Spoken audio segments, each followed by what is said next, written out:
मेरी शादी को 5 साल हो गए, लेकिन मेरी औलाद नहीं हो रही थी। मेरा पति दूसरे शहर गया तो मेरा देवर कहता, भाभी ये दम किया हुआ बर्फी है, इसको 7 दिन खाने से भाई के आते ही बच्चा ठहर जाएगा। मैंने वो बर्फी खा ली और मुझे बच्चा ठहर गया। जब वह बच्चा हुआ तो मेरे देवर ने शोर डाल दिया कि ये बच्चा मेरा है, और जब डीएनए टेस्ट करवाया तो मेरे कदमों तले से जमीन निकल गई, क्योंकि वो बच्चा तो। मेरा नाम आरती है। मैं बहुत ही खूबसूरत थी और मेरी शादी एक ऐसे घर में हुई जहाँ पर सिर्फ मेरा पति और मेरा देवर ही रहता था। मेरे सास ससुर बहुत समय पहले गुजर चुके थे। ये लोग बहुत अमीर थे। पहले मुझे बहुत खुशी हुई थी कि इस घर में कोई सास नहीं है, कोई नंद नहीं है, कोई जेठानी नहीं है।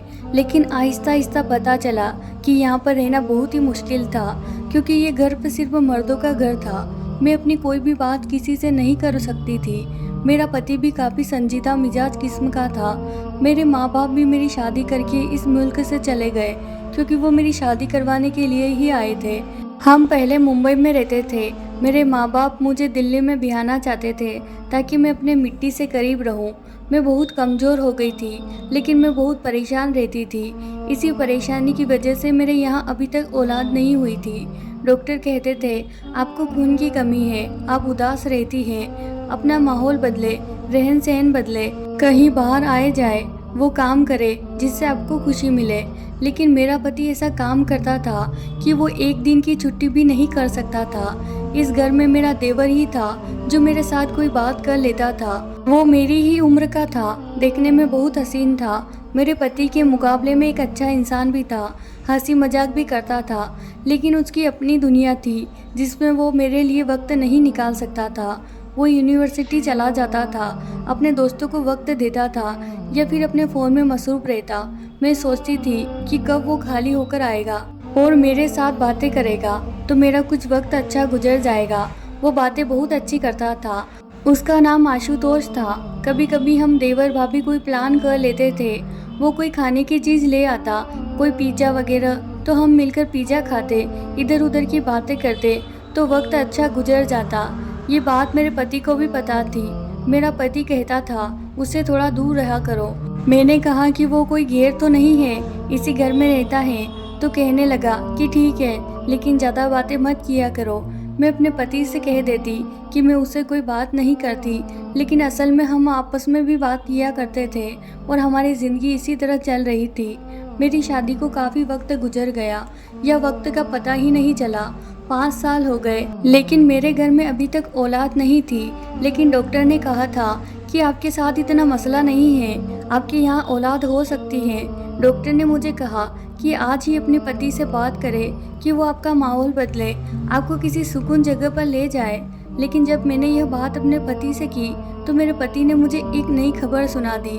उसने कहा कि मुझे तो काम के सिलसिले में दूसरे शहर जाना है और मैं वहीं पर रहूँगा, शायद 9-10 महीने के लिए। जब उसने यह बात कर दी तो मैं उसके बाद क्या कह सकती थी, क्योंकि मेरे पति की बात आखिरी बात होती थी। वो एक दफ़ा जो कह देता था फिर वही होता था। मैंने कह दिया कि ठीक है, आपका सामान पैक कर देती हूँ। मेरा पति शहर से बाहर चला गया और अब मैं घर में अकेली रहने लगी। लेकिन इन्हीं दिनों मेरे देवर ने मुझे एक ऐसी बात बताई कि मैं हैरान रह गई। पर जाते हुए मेरे पति ने मुझसे कहा, मैंने दुकान वाले को घर का नंबर दे दिया है, कोई भी चीज़ चाहिए तो तुम फ़ोन करना, वो चीज़ें घर भिजवा दिया करेगा। मैंने कहा कि चीज़ें मंगवाने की क्या ज़रूरत है, आशुतोष ला दिया करेगा। तो मेरे पति ने कहा कि तुमको उससे कोई चीज़ मंगवानी नहीं है और उससे बात भी नहीं करनी। वो अपने काम से काम रखे, तुम अपने काम से काम रखना। उसकी खाना बनाने की ज़रूरत भी नहीं है, वो बाहर से खा लेगा। मैंने कहा कि क्या हो गया है आपको?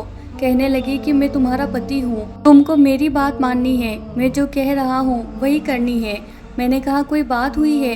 तो कहने लगा कि ऐसा कुछ नहीं है, ऐसी कोई बात नहीं हुई, बस मैंने तुम्हें बता दिया है कि उससे दूर रहना। मेरी एक चाची बाहर गई है, वह जब वापस आएगी तो वो भी तुम्हारे साथ रहने के लिए आ जाएगी, तुम्हारा ख्याल रखेगी, तुम्हारा दिल नहीं घबराया करेगा।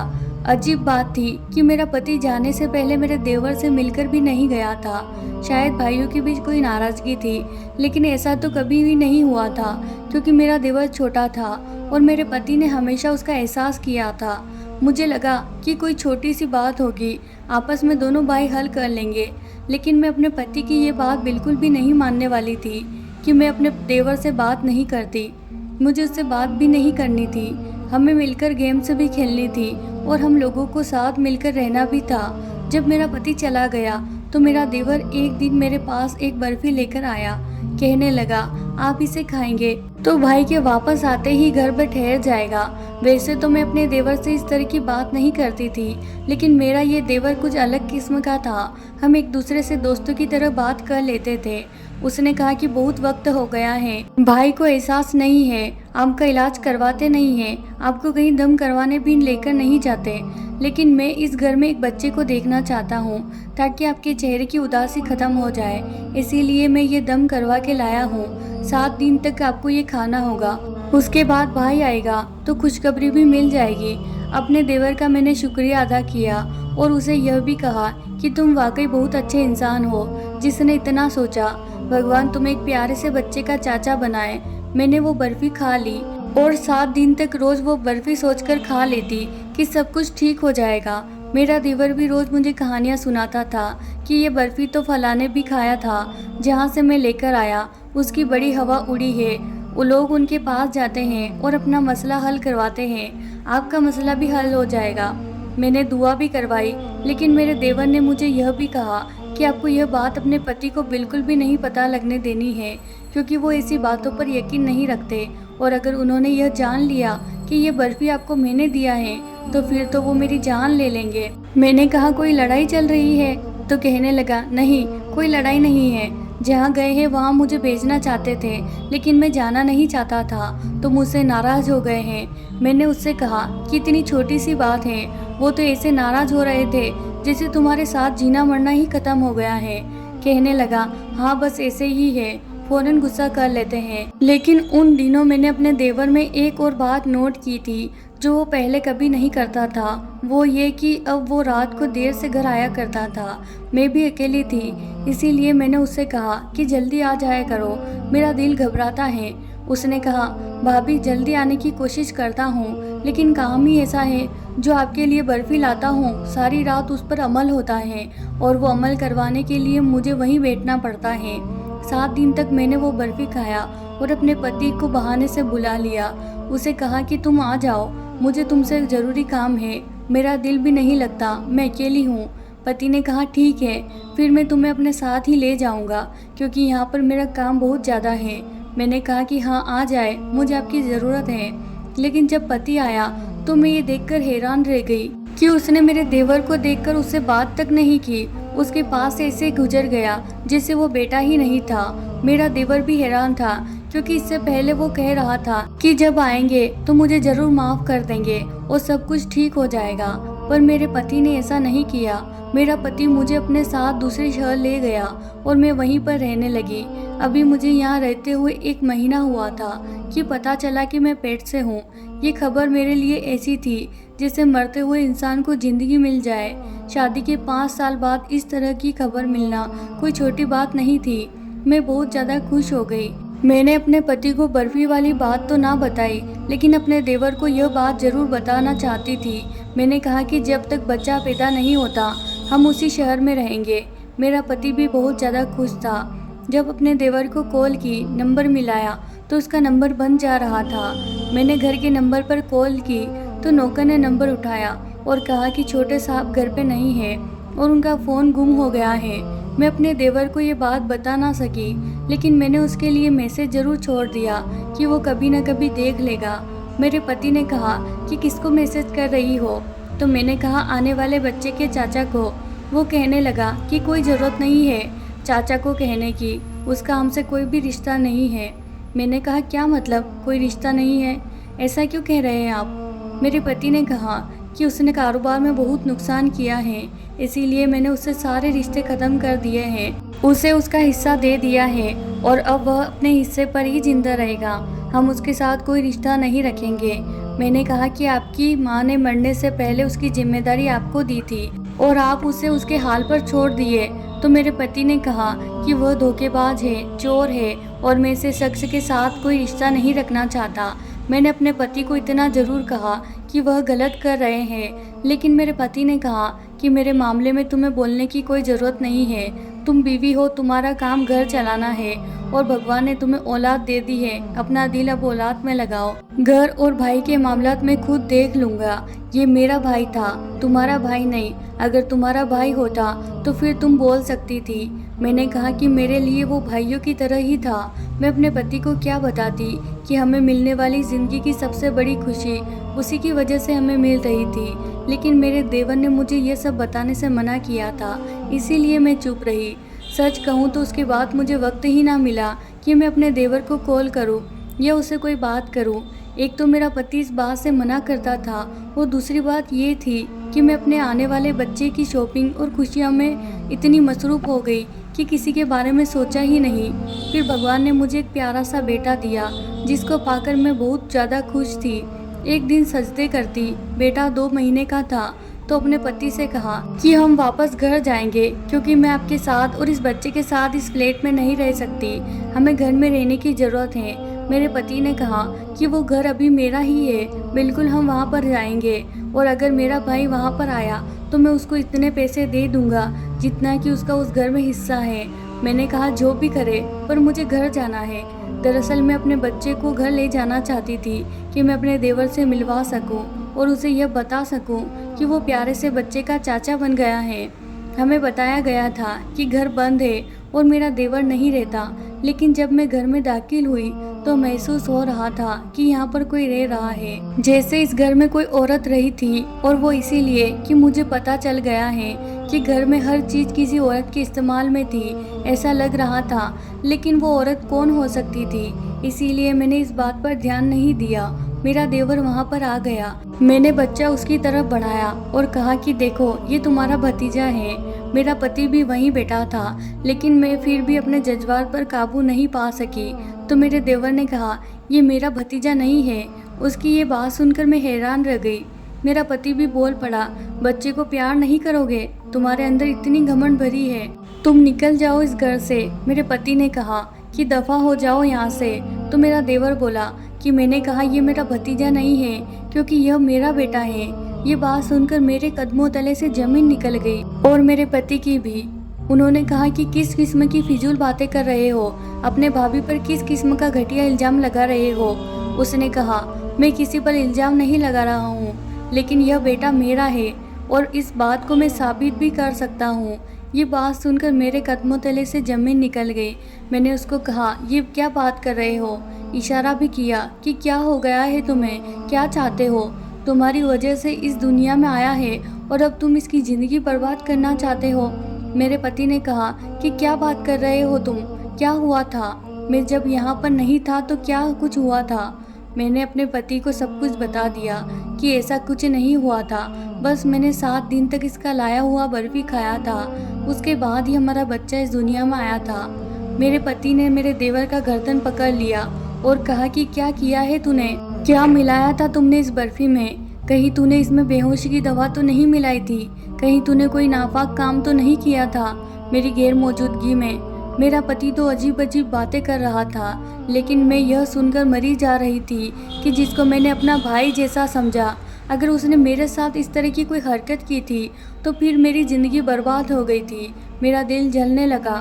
उसने कहा कि यह मेरी औलाद है और मैं इसको हमेशा आपके पास नहीं रहने दूंगा।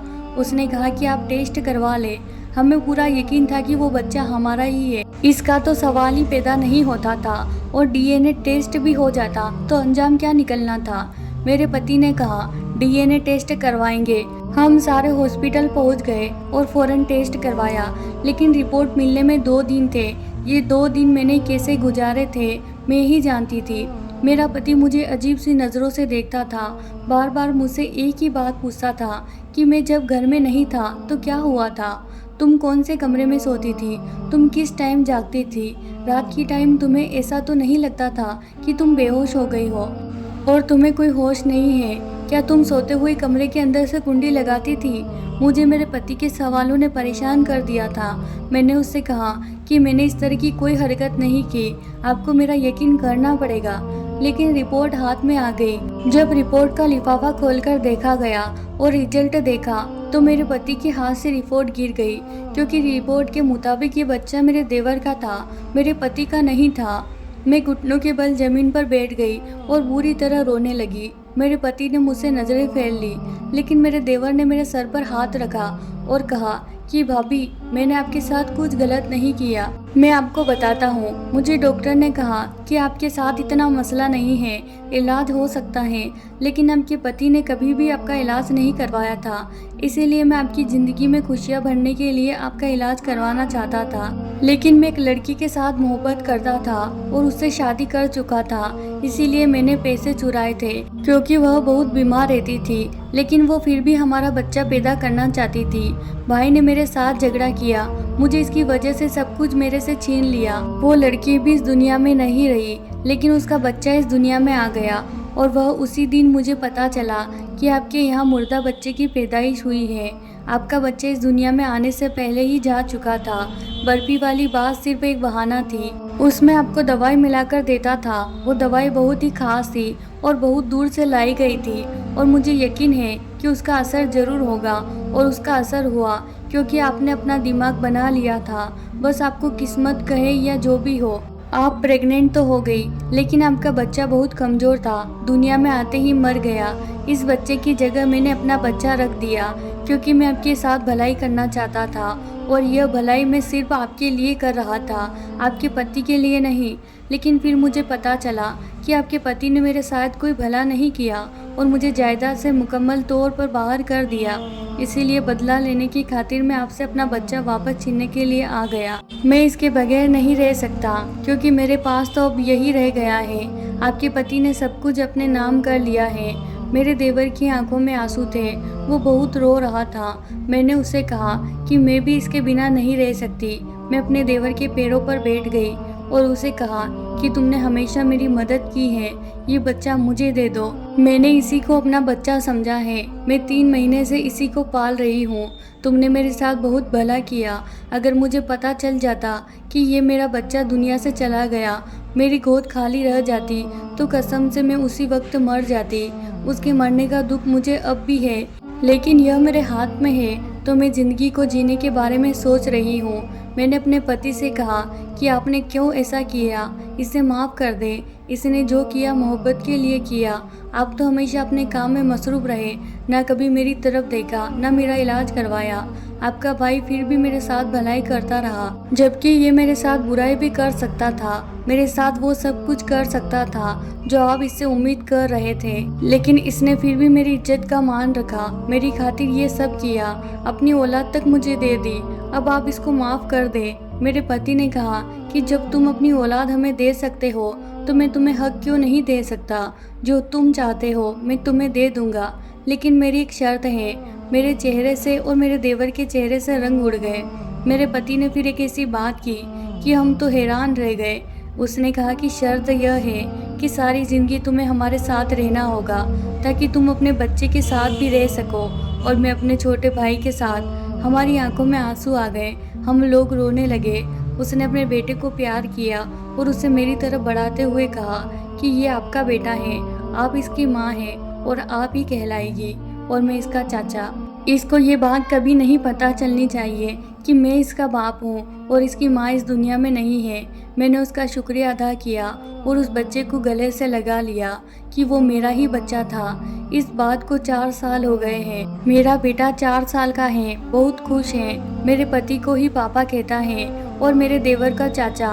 खुदा ने मुझे फिर से उम्मीद दी है। मुझे बहुत ज़्यादा खुशी हुई और मैं बहुत बड़ी खुशखबरी हमारी ज़िंदगी में आई है कि हम अपने देवर के लिए आज शाम को रिश्ता देखने जा रहे हैं। उसने कहा है कि किसी भी लड़की से शादी करने को तैयार हूँ। मैं चाहती हूँ कि वो भी अपना घर बसा ले और अपनी ज़िंदगी शुरू करे। हम लोग एक घर में रहते हैं और जायदाद हम सबकी है। तो दोस्तों, ये थी हमारी आज की कहानी। उम्मीद है आपको आज की कहानी पसंद आई होगी। धन्यवाद दोस्तों।